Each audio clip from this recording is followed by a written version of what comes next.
This year we are only inviting Valeria, Gustavo, and the children my mother wrote to me. I replied that I hoped they had a good time. That same afternoon I invited all the relatives they had left out because they no longer seemed presentable enough for the life my sister and her husband wanted to show. My name is Elena Vargas and I am 32 years old. For several years I was a technology entrepreneur living between Mexico City, Monterrey and Guadalajara. I was constantly in meetings, flights, code and decisions that did not let me sleep. I thought I finally had my life under control, or so I believed, until early November when my phone vibrated with a message from my mother. Hello Elena. Your father and I decided to make something more intimate for the family meal at the end of November. This year only Valeria, Gustavo and the children will come. I hope you understand. We love you. I stared at the screen for almost a full minute. I did not feel surprise. That was the worst part. I only felt the bitter confirmation of something I had known since I was a child. I wrote that I hoped they had a good time. Then I left the phone on the table. I did not complain. I did not ask why. I did not try to change their minds. What for? All my life I had lived in the shadow of Valeria, my older sister. She was the pretty one, the popular one, the one who always got good grades without messing up her hair, the one who looked perfect in every family photo. My parents, Don Javier and his wife, saw her as if everything she did deserved applause. I, on the other hand, always seemed to be in the way. When I was 12 years old I came home excited because I had won second place in a regional science fair with a project on algorithms. I walked into the kitchen holding my certificate, expecting my parents to be excited with me. My mother barely looked up from her phone. How nice, dear, she said. Then she turned to my father and added, have you seen that Valeria made the school's representative dance team? The teacher said she is one of the best they have had in years. My father almost jumped out of his chair. We have to call everyone. This is something worth celebrating. I went to my room and pinned my certificate on the corkboard. No one ever mentioned it again. At 15 I spent 3 nights in a row teaching myself to program in Python. I had built a small program that organized family photos by date and place. To me it was wonderful. I showed it to my father thinking he would be impressed. He looked at the screen for maybe 5 seconds. It is fine, Elena. Hey, did you know Valeria is going to represent her class at the high school welcome ceremony? We have to buy her a dress this weekend. My moment ended there. The worst was when I was accepted at the Tecnológico de Monterrey to study systems engineering with a partial scholarship. My hands were shaking when I told them during dinner. My mother nodded as if I had said I was going to buy bread. Monterrey is far away, she said. My father only added, well, if that is what you want to study. That was all. There was no celebration, no hug, no we are proud of you. Valeria looked up from her phone for half a second. How cool, she said and kept typing. University was lonely. I moved to Monterrey and my parents hardly ever called me. If the phone rang once a month it was a lot. They were always busy with something about Valeria. During my second year Valeria married her husband. The wedding was huge. 8 bridesmaids walked down the aisle in lilac dresses. 8. I was not one of them. Valeria chose her university friends, her high school friends, even her husband's sister. But not me. At the party I ended up in the kitchen helping the banquet staff because no one seemed to notice if I was there or not. Valeria danced on the floor. My mother cried with happiness. My father gave a very long speech about how proud he was of his perfect daughter. No one noticed I was not at my table. After that, family gatherings became always the same. I would arrive at my parents' house for Christmas, birthdays or end-of-year meals. And in less than an hour I would end up washing dishes while Valeria was in the living room with her husband and their children. My parents would get on the floor to play with their grandchildren, completely absorbed. I could come in, go out, sit down or disappear, and it almost did not matter. My parents never visited me in Monterrey during my studies, not once. But in that same time they traveled twice with Valeria and her husband to Cancun and Los Cabos. They posted photos on Facebook all smiling by the sea. I graduated from the Tecnológico de Monterrey in the top group of my class. My parents went to the ceremony, yes, but they left almost immediately because they had to return to Mexico City for the birthday of one of Valeria's children. We did not even go out to dinner. After graduating I worked at a couple of technology companies in Mexico City. I had a salary, insurance benefits and a somewhat decent schedule, but I wanted to build something of my own. So at 24 I founded my first company. It failed after 18 months. I spent my savings, maxed out 2 credit cards and ended up with nothing to show except experience and debt. I called my parents to tell them. I did not expect him to fix my life. I just wanted to hear a little support. My father answered, Elena, I do not want to sound harsh, but I told you. Business is not for everyone. Maybe you are not cut out for this. Look for a stable job with benefits, something safe. Then my mother took the call. Your father is right. Look at Valeria. She is doing very well at the financial firm. Maybe you could ask her for advice to be more practical. I said I had to hang up. I did not cry. I sat in my apartment staring at the wall with the phone still in my hand. After that I moved to a tiny place with 3 roommates. My room barely had space for a futon and a suitcase. I worked at a desk made from an old door on top of 2 filing cabinets. It was uncomfortable and cold, but it was all I could afford. Then I got a job at a company called Innovation Digital. And I was good, very good. I rose quickly. I started as a junior developer, then team leader, then director of product development. In 3 years I was earning well and felt I knew what I was doing, but the idea of creating something of my own was still in my head. At 29 I resigned, took every peso I had saved and founded my cybersecurity company. After one failure, trying another company sounded absurd. My roommates thought I had lost my mind. The first months were brutal. I moved to an even smaller apartment. I ate instant soup too many nights and worked 16 hours a day, 7 days a week. Sometimes I woke up with keyboard marks on my face. There were nights I stayed awake thinking I had made a huge mistake, that my parents were right, that I was not cut out for this. At 3 months I was almost out of money. I called my father hoping this time it would be different. Dad, I need help. Just a small loan to keep the company going a few more months. I will pay you back with interest. He sighed on the other end of the line. Elena, I warned you, this is not for you. You should stop losing money and look for a real job. Then he changed his tone. You could hear the pride. Valeria has just been promoted to senior analyst. She is doing very well. No drama, no asking for money, just constant and intelligent work. I hung up without saying goodbye. I never asked them for anything again. My company did not take off suddenly. First a medium client came, then another. Then a financial institution called us. They stopped asking for discounts and started asking for more capacity. I did not tell anyone about the company's success. Not right away. I kept going to the end of year and Christmas family meals, letting my parents and Valeria think I was still struggling. They asked about my work with that condescending voice people use when they think you are failing. And how is your little computer project going? My mother would ask while she cleaned one of the grandchildren's face. It is going well, I would answer. Valeria would pat my hand. How good that you keep trying. Not everyone is born to have a company, and there is nothing wrong with that. I would just smile and change the subject. 2 years after founding the company, it already had 100 employees and offices in Mexico City, Guadalajara and Monterrey. We had created our own technology, signed multi-year contracts with large corporations, financial institutions and government agencies. Our software protected the information of millions of users and generated recurring revenue. Mid last year, when I was 31, a large international technology conglomerate approached to buy the company.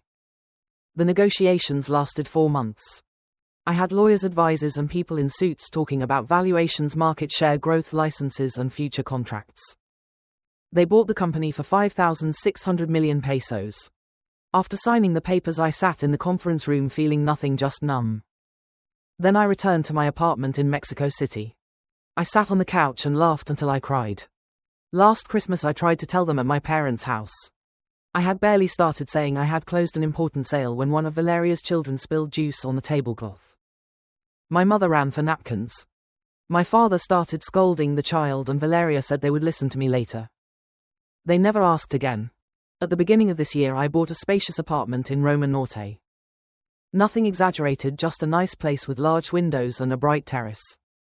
Then I started looking for properties outside the city. I had always liked Valle de Bravo. The forest, the tranquility, the fresh air, the feeling of being far away without being too far. I found a residence in a private area near a bandaro. It was not just a big house, it was a complete property, 6 bedrooms, guest house, several hectares of land, security, large garden and views of the lake and mountains. It cost 115 million pesos. I bought it without hesitation. Then I invested another 18 million pesos to condition the interiors, gardens, lighting, furniture, terrace and details the house needed. I hired an interior designer, a landscape architect and several work teams. I wanted it to be perfect, not to show off, but to feel that I finally had a place of my own. I hired a property manager named Miguel to supervise everything when I was not there. By October, a few weeks before the family meal, the residence was ready. It was beautiful. Stone wood glass high ceilings and huge windows facing the forest. The guest house had 3 bedrooms. The main house had a professional kitchen, library, movie room, gym and a terrace from where you could see the light descending on the trees. I walked through the empty rooms and thought about the end of November family meal. I thought about inviting everyone to Valle de Bravo, showing them what I had built, finally sharing something good with them. I imagined my parents' faces when they saw the house. Maybe something would change. Then my mother's message arrived. This year only Valeria, Gustavo and the children will come. I sat on the terrace looking at the forest. I was not angry or sad. I was tired, which was worse. I started making calls. First I dialed Uncle Jamie. Uncle, do you have plans for the end of November family meal? No, daughter. Your parents said they wanted something small this year. Only close family, I suppose. Close family, I repeated. I stayed silent for a second. Do you want to come to Valle de Bravo? I just finished a house around here. Valle de Bravo. Of course, that sounds very good. Then I called Aunt Lucia, Uncle Fernando, Karina, my cousins and family friends who had been at our end-of-year meals since I was a child. They all said the same thing. My parents had taken them off the list. They said this year they wanted something small, only with the closest family. I called 23 people. All of them had been left out. On the 24th call I spoke with my mother's sister, my Aunt Claudia. She was more direct than everyone else. Your parents did not want us to come because they say we do not give the image they want in front of Gustavo and his circle. You know how your mother gets with those things. Doctors, lawyers, businessmen, people in suits. Now it turns out we are in the way. I thanked her and hung up. My parents had left out more than 20 relatives because they did not seem presentable enough for the life Valeria and her husband wanted to show. I sat for a moment, then started writing messages. I invited everyone to Valle de Bravo: Uncle Jamie, Aunt Lucia, Aunt Claudia, Uncle Fernando, Karina, my cousins, family, friends. I also invited some former employees of my company who had been with me from the beginning. I invited my 2 best friends from the Tecnológico de Monterrey, those who stayed by my side when I had no money or certainty. I also invited my grandmother Consuelo, who lived in Guadalajara. She told me she did not promise anything because my parents expected her to fly to Mexico City to join their meal, but her voice sounded different when I told her what I was organizing. Let me see what I can do, she said. Do not ask too many questions. Almost everyone said yes. From the family there were 23. With my friends and the people who had worked with me from the start, the list reached 35 people. For those coming from Monterrey and Guadalajara, I bought domestic flights to Mexico City. Some arrived the night before, others took very early flights. For the others I hired vans and asked him to leave before the Mexico-Toluca road got crowded.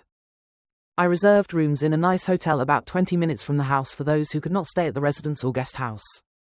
I hired a chef named Marco who had worked at a recognized restaurant in Mexico City. He brought his team. I also hired a professional photographer. I ordered enough food so no one had to serve themselves shyly.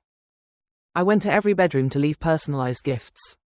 For Uncle Jamie, who loved fishing, I got a fly fishing rod. For Aunt Lucia, who collected antique jewelry, I found an Art Deco style bracelet. For my cousin's children, I bought toys, books and board games. For almost 2 weeks, Miguel and I organized everything. The house had never looked better. There were fresh flowers, blankets for the night, cold soft towels, and the kitchen full of everything Marco and his team needed. 3 days before the meal, I was reviewing the menu when my phone rang. It was Valeria. I almost did not answer. Hello, Elena, she said. I just wanted to know how you were. Fine. And what are you going to do for the end of November meal? I already have plans. With friends, with family. There was a pause. What family? The family that actually wanted to spend that day with me, I said, and hung up. I put the phone on silent and went back to the menu. I did not want it to be perfect. I wanted no one to feel left out. The day of the meal started early. I got up at 6 to check everything. Marco and his team were already preparing sauces, marinades, breads and desserts. Miguel coordinated the arrival of the vans and the rooms. The photographer arrived at 7. Uncle Fernando and Karina were the first to arrive at 9. They had left Mexico City before 7 when the road to Toluca was not yet crowded. The van parked in front of the entrance. They got out and stood looking at the house without saying anything. Elena, my Uncle Fernando said. This is yours? All mine, I replied, hugging them. Karina looked like she was about to cry. It is beautiful. I cannot believe your parents did not want to come see this. They are missing out, I said. During the next 2 hours, the rest arrived. Aunt Lucia came with her husband and children. My cousins arrived with their families. My friends from the Tecnológico de Monterrey came from Monterrey. Several former employees drove from Mexico City. I gave them a tour. We walked through the main house, the guest house, and the paths. People touched the wooden frames and stone walls as if they needed to confirm everything was real. The children ran excitedly through the garden. At noon, everyone was settled. Some walked the paths. Others were by the fireplace, even though it was not that cold yet. Others watched Marco and his team work. At 2 in the afternoon, I gathered everyone in the main dining room. We had placed 2 long tables with space for 40 people. The food covered almost the entire surface. Roast turkey, marinated leg, pork loin in plum sauce mole with chicken, rice, mashed potatoes, apple salad, roasted vegetables, cold pasta, fresh bread, flan, 3 milks, cake, pecan pie, and buñuelos. It did not look like a perfect meal. It looked like a full house, children laughing, uncles serving plates, cousins moving chairs to sit together. I stood up with my glass. I just want to thank you for coming. This means so much more than you can imagine. I wanted to spend this day with people who truly wanted to be with me, and I am very happy you are here. Everyone raised their glasses. Then Uncle Fernando stood up. For Elena, who built all this from zero and had the generosity to share it with us. We were about to toast when I heard a car door outside. I looked out the window and saw a van driving away. Walking toward the entrance was my grandmother. I ran to the door. Grandma, what are you doing here? She hugged me tightly. Did you really think I was going to miss this? I told your parents I felt sick and could not travel to Mexico City. Then I bought my ticket from Guadalajara and arranged a transfer here. I handled it myself, so you see. The meal was perfect in a simple way. There was no tension, no awkward silences. No one got up from the table to attend to others while the rest were left not knowing what to say. We ate, talked, and laughed. Marco and his team shone. The food was incredible. People had seconds and even thirds. After eating, several started toasting. It was not planned. First Aunt Lucia spoke, then Uncle Jamie, then my friends from the Tecnológico de Monterrey. Suddenly the whole table was saying what that gathering meant. Aunt Lucia said she was grateful to have a family that still knew how to come together. Uncle Jamie said sometimes you needed someone to open a door to feel included again. My friends from the Tecnológico de Monterrey spoke of friendships that survive difficult years. Then my grandmother Consuelo spoke. I just want to say that this girl did alone what many do not dare to do, even with support, she said with the glass in her hands. And she still had the heart to open the door for us. She looked straight at me. I had to look down because I was about to cry. After the meal, people spread out across the property again. As evening fell, the cold of the forest began to be felt, so some went into the living room, others stayed on the terrace with blankets and coffee. The photographer took group photos, images of the house, of the forest, and of the full tables. Everyone started posting. My phone filled with notifications. Thank you, Elena, for hosting us like this. It had been years since we were all together like this. Family weekend in Val. There were photos of the house, of the lake, of the mountains, of the tables full of food, and everyone smiling. I was sitting on the terrace with my grandmother Consuelo watching the sunset when a message from Valeria arrived. What an impressive house. I did not know you had so much money. Mom and Dad are in shock. I showed the message to my grandmother. She laughed so hard she started coughing. Good, she said. Let the shock straighten their ideas. That night, after most had gone to their rooms or the hotel, I stayed in the living room with my closest friends. We had the fireplace lit, glasses of wine, and that comfortable silence that only exists with people who really know you. You did it well, Elena, my friend said. Very well, thanks, I replied. I just wish it did not have to be this way. I would have liked my parents to be here. They chose Elena, my friend said. This time you did not stay waiting. My phone started ringing. It was my parents. I let the call go to voicemail. It rang again and again. Finally, the next morning, after having coffee and feeling a little stronger, I answered. Elena, my mother said in a tense voice. What is going on? Why are there photos on Facebook of you in a huge residence in Valle de Bravo with your grandmother? We thought she was sick. I was tired of their plans, I replied. So she came to mine. Your plans? What are you talking about? You said you wanted something small. Only Valeria, Gustavo, and the children. So I invited the 23 relatives you left out along with my friends and the people who have been with me from the beginning. There were about 35 of us. We had a great time. Silence. Where did you get the money for a house like this? My mother asked. At last. I sold my company last year, I said, for thousands of millions of pesos. More silence. Then I heard a noise as if my mother had dropped the phone.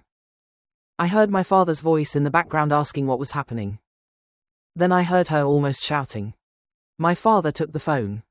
Why did you not tell us? I did tell you, I replied. Last Christmas, shortly after closing the sale, you were busy with Valeria's child and you did not listen to me. My father's voice hardened. Are you trying to prove something by bringing the whole family to Valle de Bravo? I am not trying to prove anything. When Mom wrote to me that I was not included, I made other plans. That was all. You made us look bad. I did not force you to do anything. You left out 23 people because they did not seem good enough for the image you wanted to give. I just invited them to my house. I heard Valeria's voice in the background. Then she took the phone.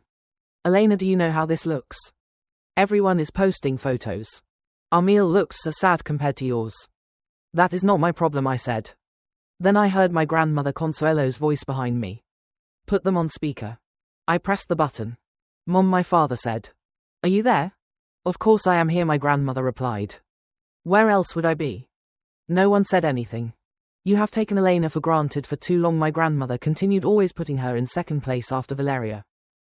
That is why I am here in Valle de Bravo instead of at that meal you organized to look good.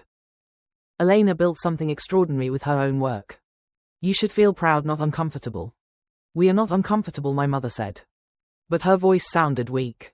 Yes, you are, my grandmother replied. And you are also ashamed because everyone saw what you did. Elena did not do this to hurt you. She did it because she wanted to spend the day with people who actually care about her. Now think about that. My grandmother left the room. I stayed there holding the phone. We will talk later, my father said, and hung up. The relatives stayed the whole weekend. We walked the paths, played cards, watched movies in the cinema room. Grandmother Consuelo settled into a guest room and looked like a queen. On Sunday, people started leaving. By Monday afternoon, only my grandmother and I remained in the huge house. We sat by the fireplace having tea. You did the right thing, she told me. I do not know, I replied. Maybe I was too resentful. It was not resentment. You just did not want to pretend it did not hurt anymore. My grandmother stayed another week. We went to the center of Valle, visited small galleries, and sat many afternoons talking on the terrace. It was the longest time I had spent with her in years. When she left, I took her to the airport and put her on a comfortable flight back to Guadalajara. She hugged me before going through security. Make them work for it, she said. Do not let them back into your life so easily. I will not, I promised. A few days later, my phone vibrated with a message from Valeria. I think I was jealous of you too, Elena. Not because you did something to me, but because you went your own way. I stayed trying to meet everything. It does not justify anything, but I wanted to tell you. I am very sorry I did not see how they treated you. I stared at the message for a long time before replying. Thank you for saying that. Then my parents started writing to me. My father was the first. Your grandmother was right. We were unfair to you. I am proud of what you built. I am proud of you. My mother's message came an hour later. The house looked beautiful in the photos. Can we go see it? I did not answer right away. I thought about it. Finally, at the beginning of December, I replied, come for Christmas. Just you, Valeria, and me, something small. But I do not want speeches or questions about money. I want to see if we can talk as a family. They accepted immediately. On December 23rd, Valeria and my parents arrived at the residence in a van from Mexico City. They left early because on those dates the road could get crowded with people going to spend the holidays away. They got out and stood looking at the house the same way everyone had looked at it the first time. My father had his mouth slightly open. Elena, this is impressive. I gave them a tour. They walked slowly through the house looking out the windows. In my study, my father stopped in front of a wall where I had framed covers and articles about my company and about me. Forbes Mexico. Expansion. El Financiero Tech Review. There was also a recognition from when I was 29. My father read in a low voice. You never told us. I tried. There was always something about Valeria or the children that was more important. He looked down. That night during dinner, my mother put down her fork on the plate. I think we did not know how to love you both well, she said. Valeria looked up. My mother took a deep breath. We filled Valeria with demands so she would be perfect. And you, Elena, we left you alone too many times. I am sorry. My father cleared his throat. We need to start over. I am not saying we can erase what happened, but we can learn to treat each other differently. We can try. I looked at them. My mother looked older than I remembered. My father had more grey hair. Valeria looked tired, as if she had also carried something for years. We can try, I said. But I was afraid they only wanted to make peace because of my money, so I watched, not coldly but carefully. I no longer wanted to get excited about an apology and then return to the same place as always. During the entire visit, they did not ask for money once.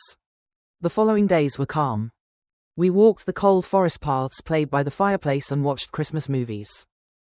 It felt strange but not bad. On Christmas morning, my parents gave me books from my favorite authors.